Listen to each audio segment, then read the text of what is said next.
Fans అందరికీ నమస్కారం. And ఆంధీ లాంటి ఫ్యాన్స్కి నమస్కారం. ఈ టైటిల్ హరిహర వీరమల్లు, ఈ టైటిల్ పెట్టింది డైరెక్టర్ క్రిష్ గారు. ఆయనకి చాలా థ్యాంక్స్ చెప్పాలని కొట్టుకుంటున్నాను. అండ్ ఈ సినిమాలో బాబీ డియోల్ ఔరంగజేబ్ రోల్ పోర్ట్రేట్ చేస్తున్నారు.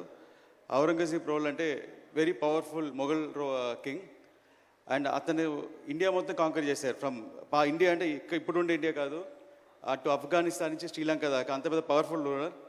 అంత పెద్ద రూలర్కి నిద్ర పట్టేది కాదు, ఒకే ఒక వ్యక్తిని చూస్తే నిద్ర పట్టేది కాదు. అది ఎవరంటే మన ఛత్రపతి శివాజీ. ఆయన ఉన్నంత వరకు నిద్ర పట్టేది కాదు. ఎప్పుడెప్పుడా అతను ఎలా అటాక్ చేస్తే భయంతో ఉండేవాడు. ఆయన ఒక ఫీవర్ వల్ల 1680లో చనిపోయారు. ఈ కథ హరిహర వీరమల్లు 1684లో స్టార్ట్ అవుతుంది. అదే ఛత్రపతి శివాజీ తను చనిపోయేటప్పుడు తన కోరిక ఏంటంటే మొఘల్స్ దగ్గర నుంచి జ్యోతిర్లింగాన్ని కాపాడాలి, అటు కాశీ విశ్వనాథ్ టెంపుల్ కాపాడాలని అతను మళ్ళీ ఉండి చేసే ప్రయత్నమే హరిహర వీరమల్లు. ప్రతి సెంచురీకి ఒక ఛత్రపతి శివాజీ పుడతారు. మనందరం చాలా లక్కీ. ఈ 21st సెంచురీకి మన పవన్ సార్ ఉన్నారు.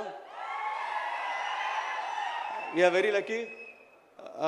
ఇలాంటి టైంలో మన సనాతన ధర్మం గురించి మన కోసం ఒకరు ఫైట్ చేసే మనలో ఉండేవాళ్ళు ఉండటం.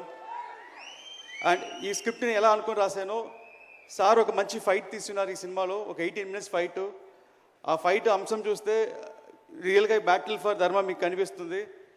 దాని ఒక ఇన్స్పిరేషన్తో మొత్తం ఒక స్క్రిప్ట్ ఒక షేప్ మారింది. So thank you sir. And first ఆ ఫైట్ ఎడిట్ చేసి నేను డైరెక్టర్ త్రివిక్రమ్ గారికి చూపించాను. నేను చూపించగానే సారు ఒకసారి ఫీల్ అయ్యి నాకు చూడగానే కంట్లో నీళ్ళు వచ్చిందని చెప్పి అప్రిషియేట్ చేశారు. చాలా థ్యాంక్స్ సార్. అండ్ ఫాదర్ హేమరత్న గురించి చెప్పాలంటే ఒకే మాట, అందరూ వాళ్ళ పిల్లలకి ఆస్తి సంపాదిస్తారు, కానీ మా ఫాదర్ మంచి పేరు సంపాదించి ఇచ్చారు. ఆ పేరు వల్లే నాకు ఈరోజు పవన్ కళ్యాణ్ గారితో డైరెక్ట్ చేసే అవకాశం దొరికింది. చాలా థ్యాంక్స్ నాన్నగారు. Thanks Pawan sir. అండ్ ఒక చిన్న ఇన్సిడెంట్, సినిమా షూటింగ్ అంతా అయిపోయింది. ఒక 3 days ప్యాచ్ వర్క్ ఏదో ఉండింది. ఆ టైంలో సార్ ఒకసారి నన్ను పిలిచి ఇలా సినిమా చూడాలన్నారు. నేను ఒక సినిమా చూపించాను. ఒక 2 days నాకు కమ్యూనికేషన్ లేదు. సండే ఈవినింగ్ నాకు నెక్స్ట్ ఏం జరగబోతుంది, సార్ ఎలా ఫీల్ అయ్యారు ఏం తెలియలేదు, ఎలా ప్లాన్ చేయాలని తెలియలేదు. ఒక చిన్న లో ఫీలింగ్లో ఉన్నాను. ఆ ఫీలింగ్ వచ్చిన టైం ఏంటో తెలియదు. సడన్గా నాకు త్రివిక్రమ్ సార్ నుంచి కాల్ వచ్చింది. వచ్చి నువ్వు ఫ్రీగా ఉన్నావని అన్నారు. సార్ ఎస్ సార్ అన్నాను. ఒకే మాట, ఇప్పుడే పవన్ సార్ ఇంట్లో నుంచి బయటికి వస్తున్నారు, నీ గురించి 2 hours చెప్పారు అన్నారు. చెప్పగానే అప్పుడు ఒక మాట, ఒక టెక్నీషియన్కి ఎంత సంపాదించి డబ్బులు ఇచ్చినా సరిపోదు, వాళ్ళకి కాంప్లిమెంట్ ఇస్తేనే ఇష్టం. నేను 2 hours కాంప్లిమెంట్ చేశారన్నారు. అవి నాకు తెలియని సంతోషం, కానీ నా కంట్లో టీఎస్ కారుతుంది. సో ఎవ్రీ సీన్ నేను సార్తో చేసేటప్పుడు సార్ దగ్గర ఒక గుడ్ అనిపించుకోవాలి, వెరీ గుడ్ అనిపించుకోవాలనే చేస్తూ నేను. సో థ్యాంక్స్ సార్, మూవీ చాలా బాగా చేశాను sir. I'm thank you so much sir for giving this opportunity. And మీ ఫ్యాన్స్ మేము అందరి సినిమా చూసి గర్వపడతాం.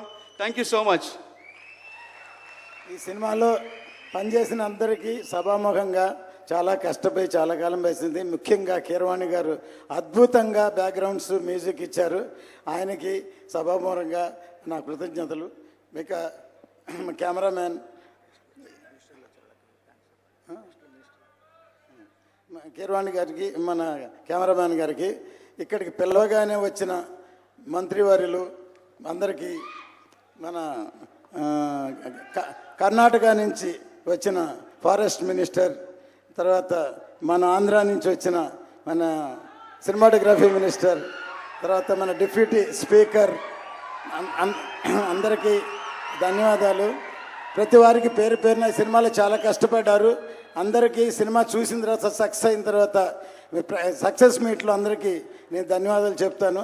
ఖచ్చితంగా ఈ సినిమా పెద్ద బ్లాక్ బస్టర్ అవుతుందని ఎదురు చూస్తున్నాం. ధన్యవాదాలు.